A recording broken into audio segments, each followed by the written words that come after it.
This is for the Maroons in the Blue Mountains of Jamaica.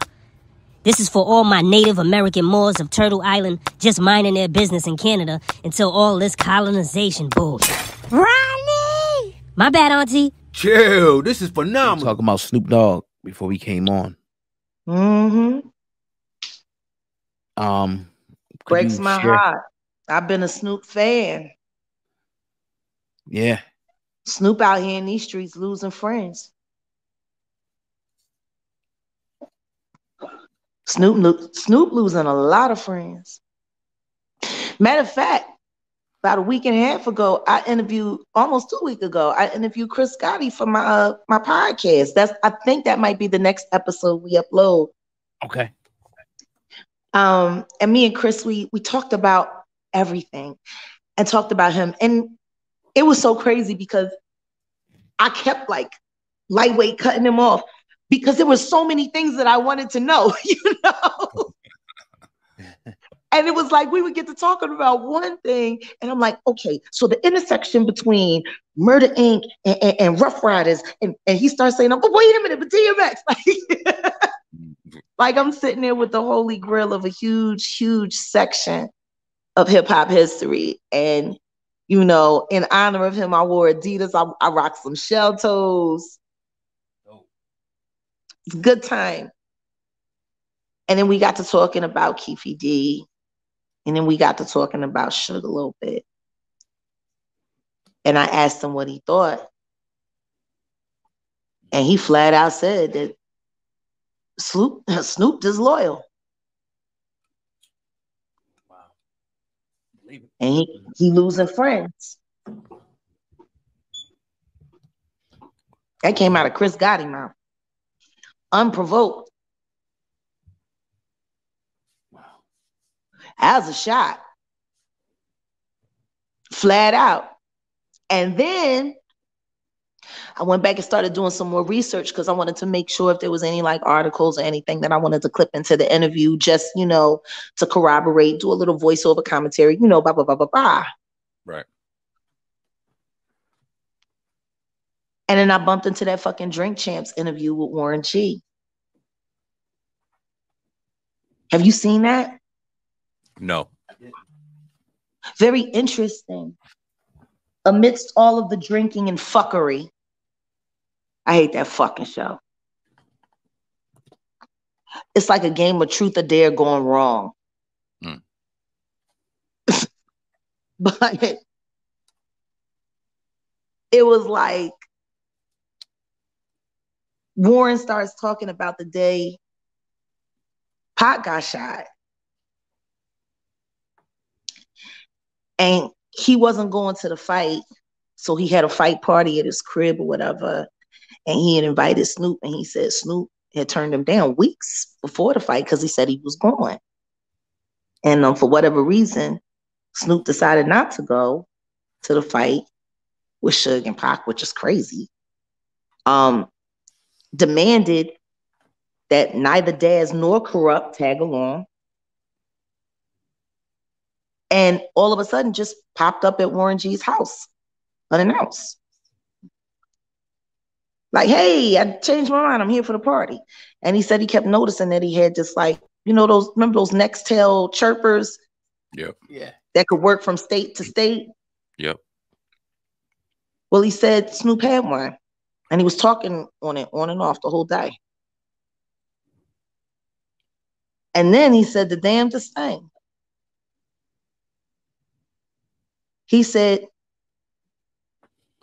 Snoop got hit up on the joint when Pac got shot before it hit the news.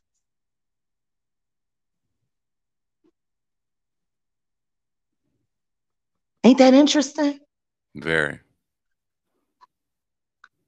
And you know it was right after that. Dre and Snoop left Death Row. And that was that. Right. So will Snoop's name be mentioned in the Keefe D. Tupac murder trial? In my estimation, yeah. The discovery hearing is coming up. Mm-hmm. State's going to present their evidence. I would not be surprised if Snoop's name gets mentioned. Wow. Damn. It ain't looking good for the big homie. I've been going back looking at old, Death Row footage, concert shows, award shows. The way Snoop was standing next to Pac. And now with all of this new talk and Suge running his motherfucking mouth. Got a podcast. It makes me think about something that Cat once said to me, Cat Williams. He said, you want to know who your greatest hater is? Look next to you. The scenario how everybody used Pac to make their stuff famous or make their project better.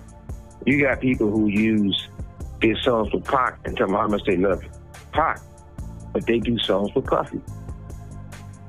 You got Steve Harvey, old bitch ass, this motherfucker telling, well, fuck Pac, according to everybody else.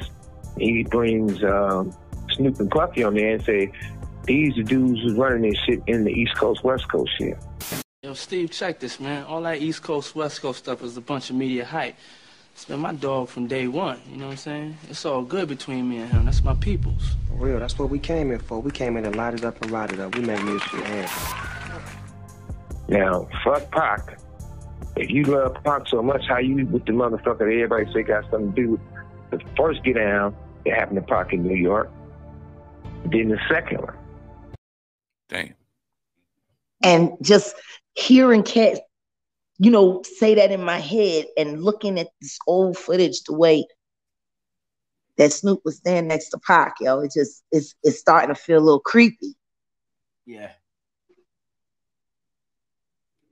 A little creepy. Yeah. We do have someone, I guess, with you, ERA. Oh yes, Era. She's been waiting for a minute patiently, so I want to definitely bring her in real quick. Oh, please. Okay. How you doing? Hey, Era. Hey, I'm doing good. Thanks for waiting patiently. No problem. Yeah. Hey, well, Jack, let me introduce Era. Yeah. Yes, please do. Keep It a Bean podcast is exclusively available on Profits Plus.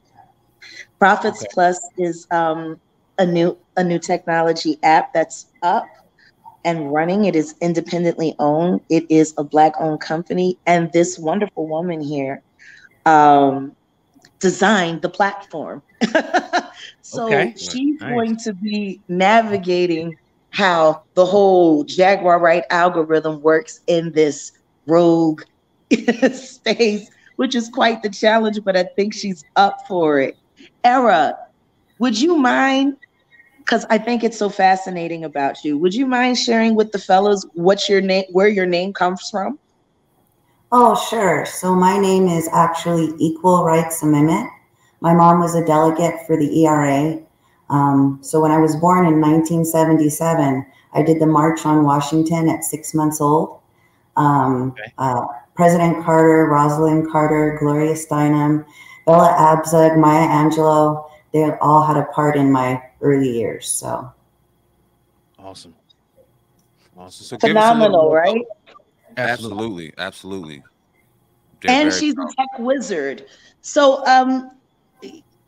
Era, could you walk them through Profits Plus and maybe give them some FAQ information? Yeah. Sure. So the good thing about Profits Plus is we made it work similar to social media apps like Facebook or Instagram. It's a little different in the fact that certain things you try to access, like if you want to access Jaguar's podcast, you need to be a member. So the first thing you do is you just register. You'll get a link to your email. You drop the code in, and boom, you're a member. You'll have your own timeline, your own profile. You can connect with people. You can block people, follow, unfollow, all the good stuff. And we have this really exciting feature too called debate rooms, where people can get in and express different ideas and opinions, up to 100 people at a time. And if we get more, we can do breakout rooms. It's all recorded in the cloud. And then we go and edit it in case there's anything a little too crazy. And then we drop it on the platform for everybody to watch. We were originally just putting it live right away. And then we're like, you know what, let's just in case, because, you know, there's certain things, because we are on Apple. We're in the process of being approved by Apple. We are on Android, so it's an app as well as a website. Wow, I'm actually looking at it now. Looks great. Almost kind of reminds you of Patreon a little bit. Yes. Sort of like that. Yeah. Okay. Similar idea. It was founded by the owner. He's amazing. He wanted a platform where everybody could be heard, where they could be themselves without the shadow bans, the crazy algorithms, the blocking. Oh, you know, that offends me. Here, we're like, if you don't like what somebody says, just unfollow them and block them. We're not going to delete their profile. Everybody has a right to be heard. So what should we expect from Jaguar Wright on Profit Plus? Well, she's going to have her podcast on there. I'm also encouraging her to do her own group. She can create a group there and everybody can go and they can message her, connect with her, see what she's doing. I think you're going to be part of some of the debates as well, right? Oh, yeah, that's going to be really exciting. You're muted, Jack. Unmute yourself. My bad. The awesome thing we're working on is making some of the debates in the debate rooms live on our members only content on both the Profits Plus channel and the Jaguar Wright Johnson channel. So that's going to be awesome because it'll allow them, you know, the members who are members of our platforms here on YouTube to be able to get a taste of what it's like, get a live demo, and then jump in. So I think it's going to be great. I'm really looking forward to working with Era. We got a lot of lunches to have, lady. We got a lot. Great. That's great. You know, Jack, you come on our platform. You honored us 3 or 4 times now, and usually the conversation is definitely heavy. It's filled with a lot of unfortunate negativity because you're highlighting things that are going on in the industry. But to see you smiling and to see you happy, to conclude this interview with you to have a smile on your face with the light shining on you, honestly, somebody that's known you for the last couple of years, it's a pleasure to see. So definitely thankful for you to be happy, healthy, right state of mind, right mind, body, and soul, and doing the things that you love to do. So you keep doing it, Jag. We love you. Absolutely. We appreciate you, and definitely happy to see you the way you are right now. Yes, ma'am. Thank you. No, thank you. You know, we all go through things. Yeah. Nobody's life is perfect. The difference between me and most people is I live my life out front. Mm-hmm. Mm-hmm. We don't see all the nasty things that happens in most people's lives. Nope. But see, the ability to take all of that and turn it into what they call a testimony. Yeah. For what you can survive, for what you can achieve, for what you can accomplish, for what you can persevere. I've been standing on my word for 3 years